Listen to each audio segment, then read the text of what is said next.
Good morning. Good morning. Good morning. How you doing? Good. I will say, Oh, like, in general, it feels like time is speeding up, but for some reason this morning, it feels like it's been a long time since we've been here. and I feel like Tuesday comes round so fast, man. Like there's so many things that I'm like, oh, I'm gonna get to that today, and then it's tomorrow, and then it's the day after. I just need Well, like there's all 5 hours. that. That's a different topic of getting stuff done. But yeah. So what's new in your world? Ooh, let me see. Oh, actually, I do have something really exciting. So I've been taking this course. I look over because I have show and tell. I've been taking this course about becoming a destination business in North Carolina. So I got my fancy sticker, right, that I get to put on my window, which is exciting. But what's really cool is that the certification came from the Department of Commerce of North Carolina, and it's got the governor's name on it and this Main Street project manager. So I'm like, ooh, no wonder it was so hard because this is like real. So I am now, it was a lot of work, but it was good to kind of take a deep dive into the brand and things like that. And I'm excited about it. It means I'm a destination business. So if you're traveling through the area, it's on a directory and it's like the world's largest ball of twine, except it's me. So Wow, that's yeah, cool. so that was really cool. What's interesting is I dove into Chat GPT, which I've always been vehemently opposed to. And I have to say, I have been really impressed with how it like understands and gives ideas, and it's a good little brainstorming friend. I'm liking it. I'm liking it. This is a huge step for me. Huge step. Ooh. Yeah. Uh, the places that this can lead. It's amazing. So, All the uh, good and all the bad, yes. I think, well, and that leads into my next topic is like intention. Like, use the tool intentionally and you will get what you want. If you're just like throwing shit at it, you're going to get shit back. But no, what I was going to share was, my weekly newsletter goes out to my audience bright and early every Thursday morning. And so this week, and I'm extending this to our listening audience as well.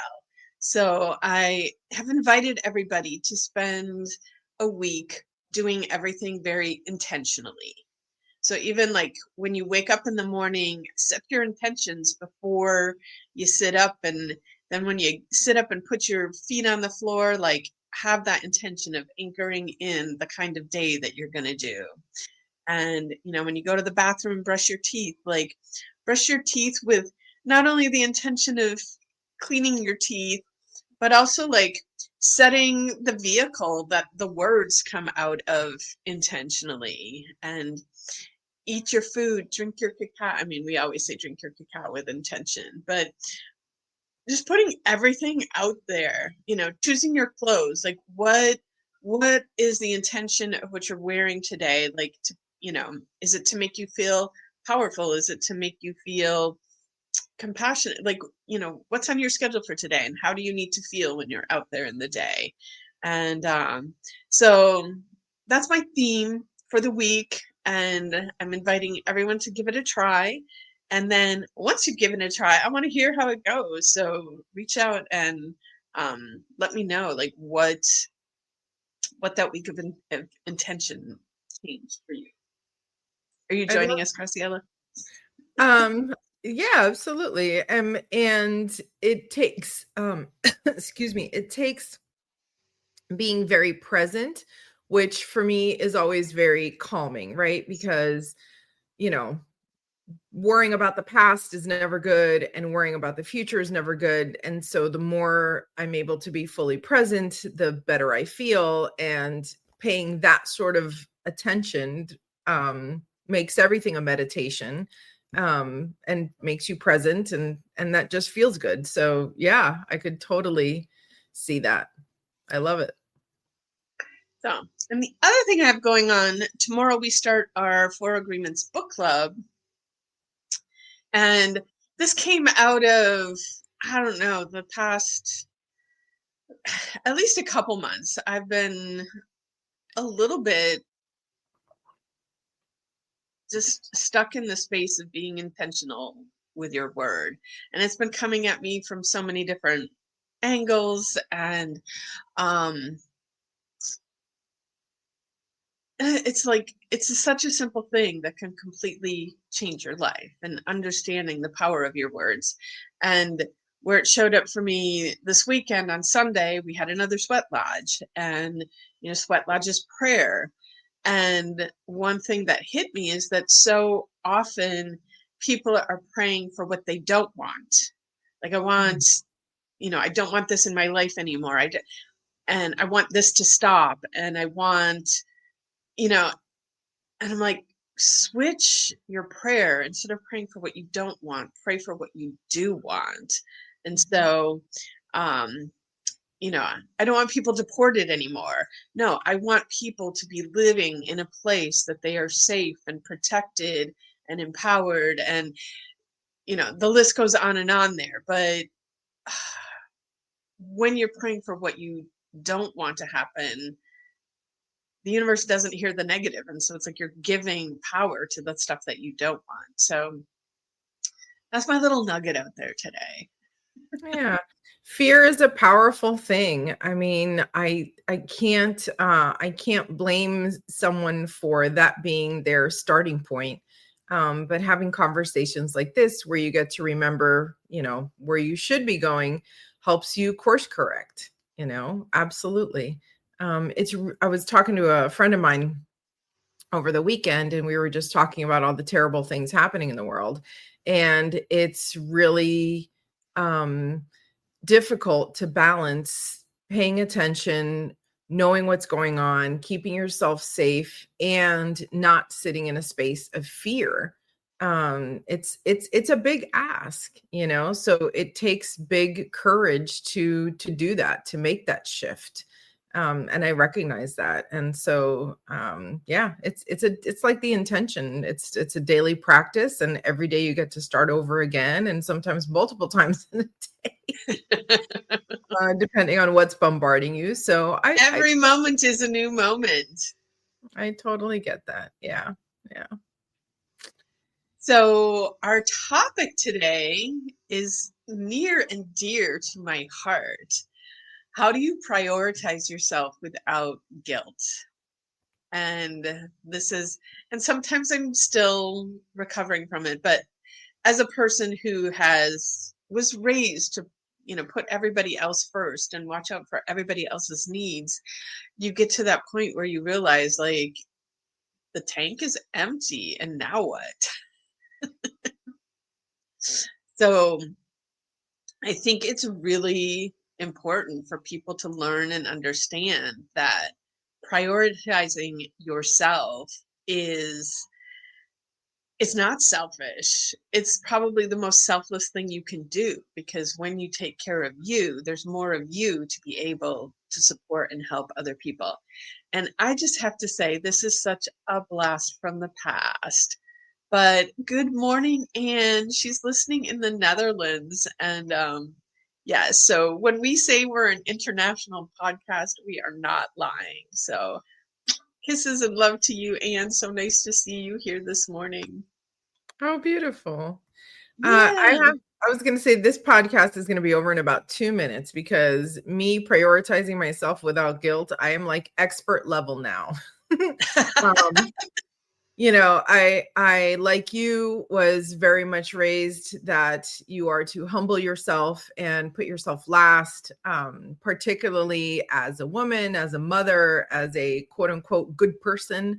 And I did that to the point of probably being real close to absolutely destroying my mental health and my physical health. So once I reached that kind of like tipping point, I'm like, okay, this is not sustainable. Not only am I going down, but I'm going to take everyone else down with me. So how do I address this? And I will tell you, sorry, it's so funny.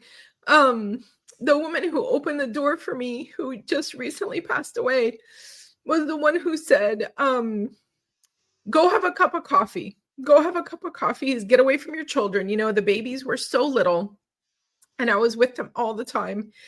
And shout out Vicky Carter. She told me, go get a cup of coffee, even if it's for 30 minutes. And then you go back home and you be with your kids again. And that was the beginning of prioritizing myself without guilt, you know, because I knew that if I didn't, I was going to lose my mind, you know? So she opened the door. Yeah. It takes Oh, a village. beautiful. That's a beautiful story. Yeah. Yeah, I think one thing that makes me a little bit sad is, my mom and my grandmother, while they were both hairdressers, I can recognize how they were the healers of the community, and everybody came to them for everything. Like, even when I was a kid, one of my frustrations was friends would come over to my house and they would hang out with my mom.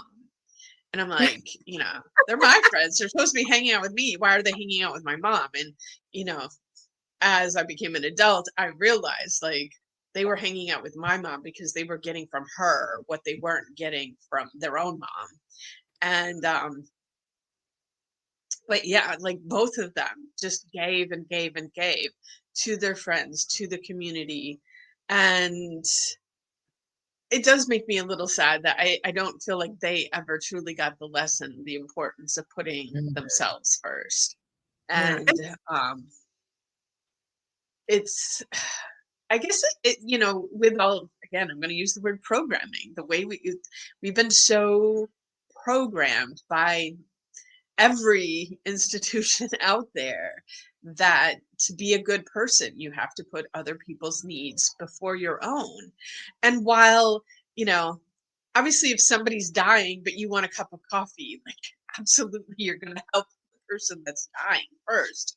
But, sometimes your friend asks you, come do this thing with me. And you don't have it within you to go do it. Like, you need to honor what your body, your spirit, your soul needs, so that when you're with your friend, you can show up the best and 100%. And it is a tricky lesson to learn and to find the balance in it. And um, but the more healed that we all become, the better that we're going to show up there for the rest of the I think that when we say balance, the middle path, right? Like that to me is always the sweet spot because there is an absolute joy and excitement and high of helping someone else, of having, I didn't have kids so that I could ignore them. I had kids so that I could dedicate myself to them, right?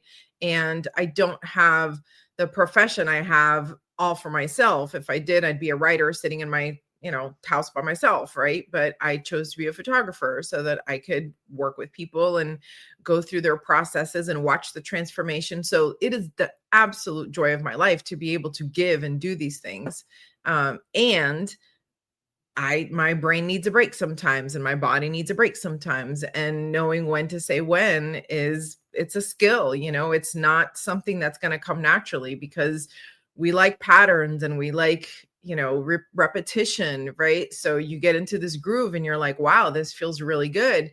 And then like 10 years later you're like, why am I so tired? Well, you've been doing the same thing for 10 years. So building in that balance is absolutely intentional. I'm a big calendar person. So sometimes I even have to take a break, go outside. I get hyper focused in projects for sure. And I don't even realize what I'm doing. So I listened to this one woman that I really respect. She was giving a talk and someone asked her, how do you find work-life balance? And she's like, it's not what it looks like.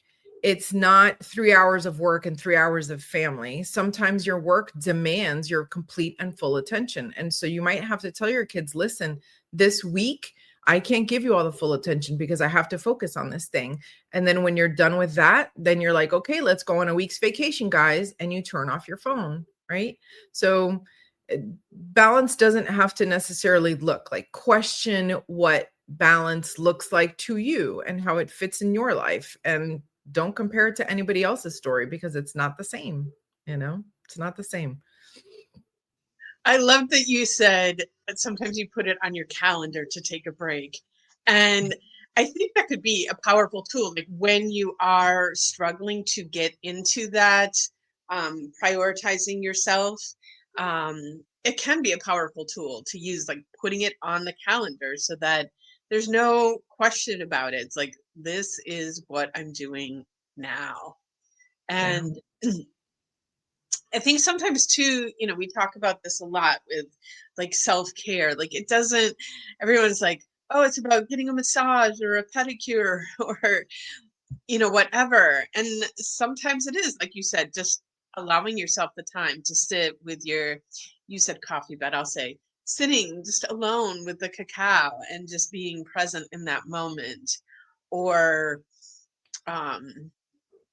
like I have my backyard here, and I think years went by before I actually found time and like sat in my backyard and enjoyed it. And I guess now, thanks to the sweat lodge, I can actually go out in the heat and be comfortable and enjoy that. But um, just hanging out there with the birds and the bees and the flowers and the trees um, can really fill the tank back up.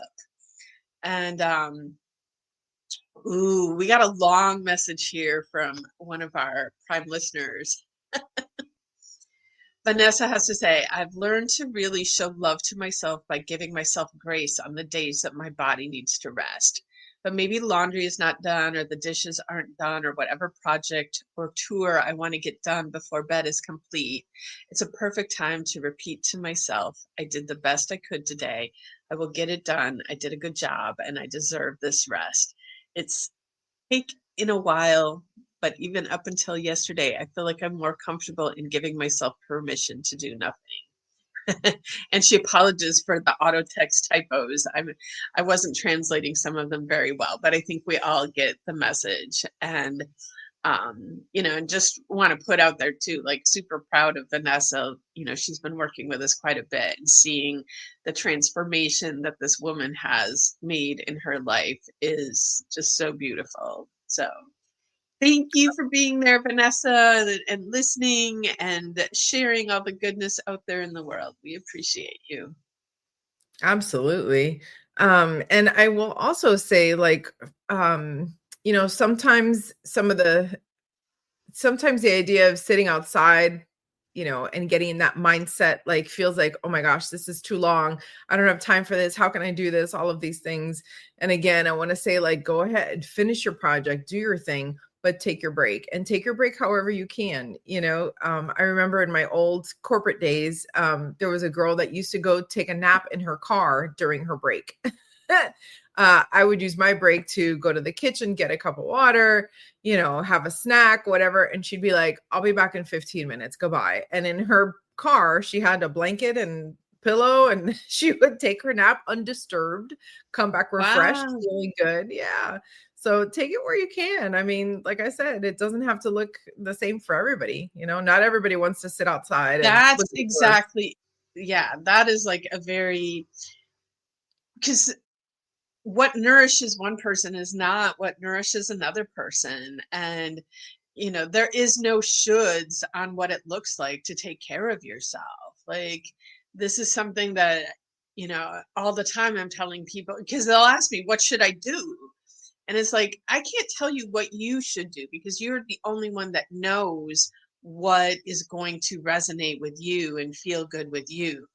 But it's it's an exploration, it's a journey to find what those things are. It's about tuning into your intuition and what does it tell you that you need, and learning to listen and follow that. Yeah, and it might change with time, right? Like, I used to do all my Absolutely. marathoning, and I spent, years and years getting up at super early and running and being out in the world and whatever. And then I shifted, and now it's something different, and that's okay. So, yeah, again, flexibility, middle path, no matter what the problem, you really can't go wrong. That's my secret to life right there. Yeah, I there are seasons for everything, you know, as we move forward in time, things change. We discover things that we didn't even know were possibilities before. And, you know, sometimes what feels good when you're 20 doesn't feel good when you're 30, and what felt good when you're 30 doesn't necessarily feel good when you're 50. And, you know, we'll see. One day soon I'll know, what does it feel like when you're 60? Time is flying by. It always does. So, Excellent. um, yeah, and the whole guilt thing, we have been so programmed to feel guilty about stuff, and uh, we get to release that programming as well. Um, yeah, guilt is guilt. I feel like guilt has been programmed into us to control us, and we on so many different levels from so many different places, you know, whether that's school, church, governments, you know, communities, groups, like we all get to stop guilting each other. It's a horrible tool to use to it's manipulation. Yeah, and you know, and you might not even realize it, you know, but I think this comes down to communication also. Like we think that other people are thinking things that they're not really thinking, right? Like if I do this, what will someone else think? And they're probably not thinking about you at all. And if they are, like, yeah, that's to me one of the beautiful gifts of getting older is that I care so much less what anybody thinks. Um, from when I was 20, you know, when I was 20, because and again, it's not our fault, right? Like we are literally raised by human beings that are telling us this is good, this is bad, this is good behavior, this is bad behavior, you know, you should be doing this, you should be doing that. And honestly, it's what you need to raise kids. It really is. It's a normal part of raising children. And then it's that transition phase where you're like, okay, now that you got the basics, go out and be a person and let's see. And you're constantly tweaking. And then at some point you're like, wait a minute, I'm like a full adult and I can change the script a little bit, you know? So your parents give you the baseline, hopefully it was a good one and you get to tweak and by the time you're 40 you're like, ah, whatever, you know. You got a much better handle on it. So Uh, excellent. Excellent. all right. We got any more nuggets, golden nuggets on this topic? I hope that's good. The only other thing I would add is community. You know, I always end with community. Go ask for help. And, you know, shout out again to Vanessa, who the other day said, I don't know what to ask for, but I'm asking. And that's really such a cool statement because it means like, I know I need some kind of support. I just have no idea what I need, right? And that opens the door to really looking at yourself and saying, you know, what is it? So if you want to feel free and you want to feel like you have a break and you're not sure how to fit it in, ask somebody. I guarantee you that we each have a narrow view of our daily life and someone else is sitting on the outside going, yeah, but what if you just did this? And it's like my friend with a cup of coffee, like how hard was it for me to think of why don't I just leave for a cup of coffee? It did not occur to me at all. And it wasn't until she said, go get a cup of coffee that I was like, but this is mind blowing. So, yeah, take care of each other and know that whatever your instinct is a good gift for someone else for sure. Yeah. Well, and I think sometimes like when we've gone too long of not prioritizing ourselves and taking care of ourselves, sometimes we're like stuck in the muck and we can't even see. So yes, having that, you know, and even she said go get a coffee and maybe like that just broke the cycle to get you out. And so maybe next time it's like, yeah, that helped, but it wasn't exactly the right thing for me. What I actually do prefer would be this, but having that like that little break in the system allows you to view things from a different perspective and then make better choices for yourself. So, Yeah, I will tell you for me, it showed me that nobody died while I was gone. I wasn't as important as I thought I was. as women, as moms, we always feel like we're the top of the food chain here. Like everybody runs because we run. And, you think if I'm not here, what's going to happen? And it was a nice little slow intro to, look, your family can survive 30 minutes. And then honestly, it created a monster, because then I was gone for like 4 hours, and then I was gone for a full day. And then I would take weekend trainings, and then I would be in trainings for 4 days, and then I would take week-long retreats. And so But I also want to shift the perspective on that. Like, not only was that beautiful for you to learn that you can do these things, but it's also a gift to them to get some independence, because when we're always doing for everybody, they just become dependent on you, and they don't learn how to, because at some point, especially moms with their kids, like at some point your kids have to learn how to do themselves. And I, years and years ago, like as kids, we had chores. If my dad was an engineer, so like if anything broke in the house, like the idea of someone coming in to repair something, like no, that didn't exist. My dad repaired everything, but when he was doing something, it was like, okay, you need to come and help me and hand me this tool. And so all of these, as a kid, I was like washing the dishes, standing on a chair at the sink, like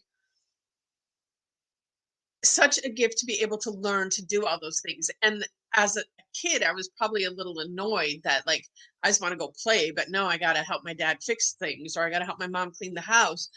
But then as an adult, like one day, this friend of mine, she's like, I got to take my car into the shop. And I'm like, what's wrong with your car now? She's like, oh, I just need air in the tires. And I was like, are you kidding me?